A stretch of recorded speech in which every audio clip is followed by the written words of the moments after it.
मेरे सभी दोस्तों को मेरा नमस्कार, जय हिंद और सत श्री अकाल। दोस्तों, प्रश्नों की सीरीज को जारी रखते हुए हमारा आज का वीडियो भी परीक्षा कला पॉइंटर से है, जिसमें आज अध्याय 3 में हम बात करेंगे प्राचीन साहित्य कला के बारे में। का स्वागत है।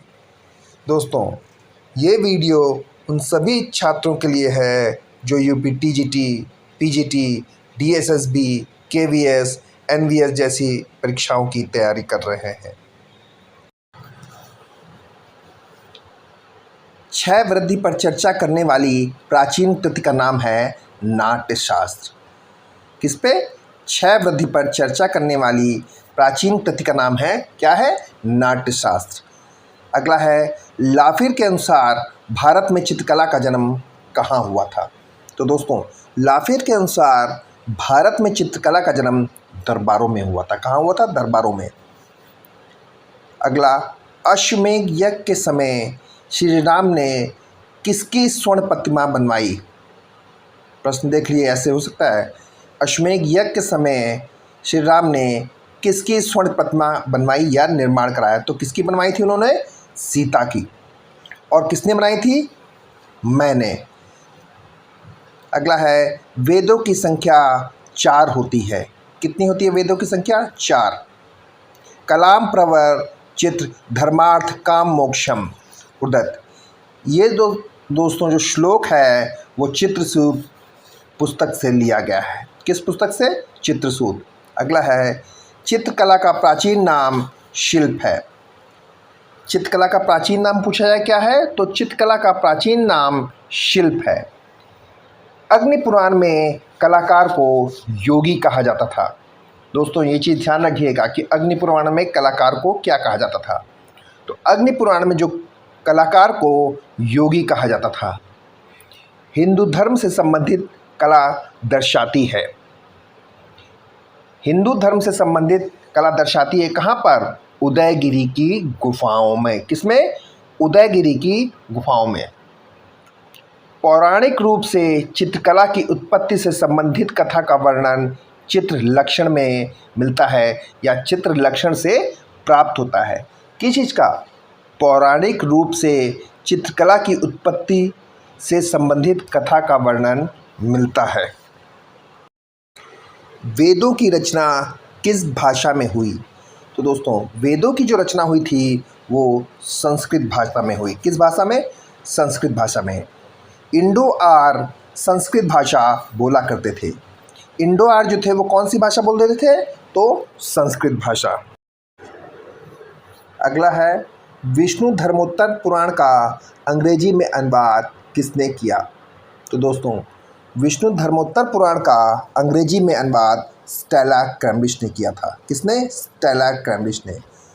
मेघदूत कालिदास की रचना है और अभिज्ञान शकुंतलम भी कालिदास की रचना है। दोस्तों, मेघदूत और अभिज्ञान शकुंतलम दोनों ही कालिदास की रचना है। विष्णु धर्मोत्तर पुराण के चित्र विभाजन के अंतर्गत नहीं आती। क्या नहीं आते? विष्णु धर्मोत्तर पुराण के चित्र विभाजन के अंतर्गत नहीं आते। क्या? वर्णिका।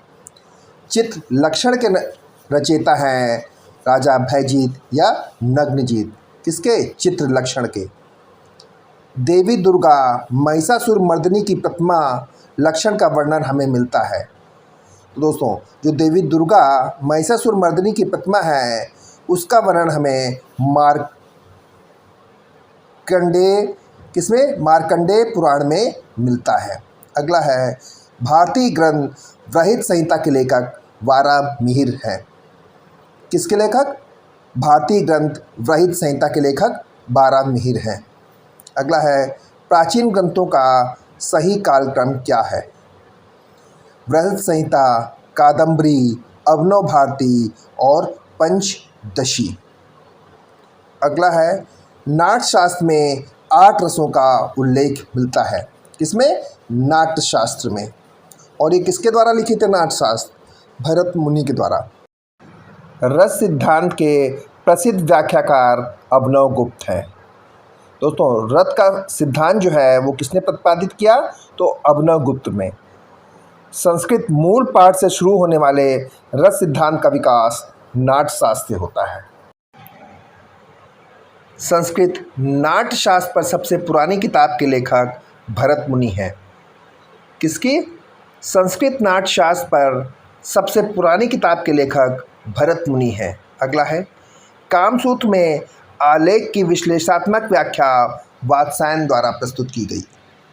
किसमें? कामसूत्र में आलेख की विश्लेषणात्मक व्याख्या वात्सायन के द्वारा प्रस्तुत की गई।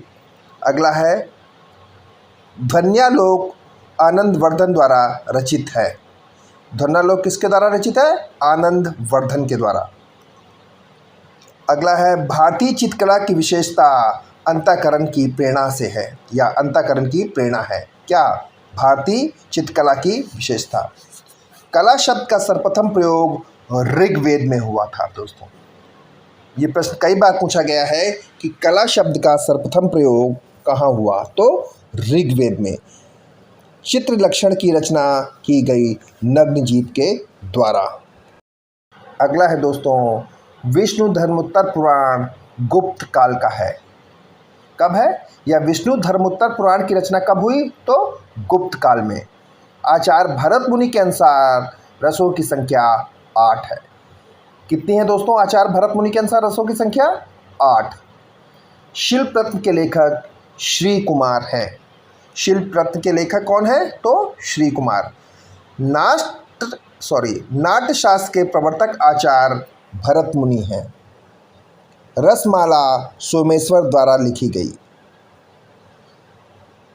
सम्रांगण सूत्रधार के रचयिता राजा भोज हैं। विष्णु धर्मोत्तर पुराण मार्कंडेय मुनि ने लिखी। विष्णु धर्मोत्तर पुराण के चित्रसूत में 9 रसों की चर्चा है।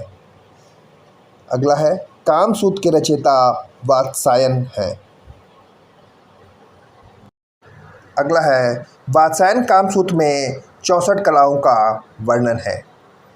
कामसूत्र की वह टीका जिसमें षडंग का वर्णन है के टीकाकार हैं यशोधर पंडित। किसके? यशोधर पंडित। मन की स्वतंत्रता और मोक्ष या आत्मा की मुक्ति का मार्ग कला है। भारतीय ग्रंथों का सही कालानुक्रमिक अनुक्रम है विष्णु धर्मोत्तर पुराण, कामसूत्र, जयमंगला और कादम्बरी। अगला है दोस्तों, वराह किसके अवतार हैं? तो वराह जो है वो विष्णु के अवतार हैं। भागवत पुराण में श्री कृष्ण की कहानी है। किसकी कहानी है भागवत पुराण में? कृष्ण की। पौराणिक रूप से प्रथम चित्रकार ब्रह्मा को माना जाता है। किसे माना जाता है पौराणिक रूप में प्रथम चित्रकार? ब्रह्मा को। रामायण के रचयिता महर्षि वाल्मीकि हैं। चित्रसूत का सर्वप्रथम अंग्रेजी में अनुवाद स्टेला कैम्ब्रिज के द्वारा किया गया। किसके द्वारा? Stella Cambridge. वास्तु विद्या और सृजन के देवता विश्वकर्मा है। अगला है, भारतीय ग्रंथों का सही अनुक्रम। कामसूत्र, अभिज्ञान शकुंतलम, कादम्बरी और अभिनव भारती। अत्यधिक व्यापक रूप में रंगमंच के साथ नाट्यशास्त्र का संबंध है। क्या है? अत्यधिक व्यापक रूप में रंगमंच के साथ नाट्यशास्त्र का संबंध है। ग्रंथों का सही कालक्रम है अष्टाध्यायी, विष्णु धर्मोत्तर पुराण, हर्षचरित और कल्पसूत्र। तो दोस्तों, आज के वीडियो में इतना ही।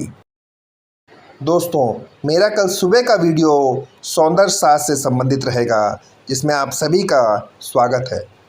दोस्तों, मेरा ये वीडियो आपको कैसा लगा, इस बारे में अपनी राय ज़रूर दें।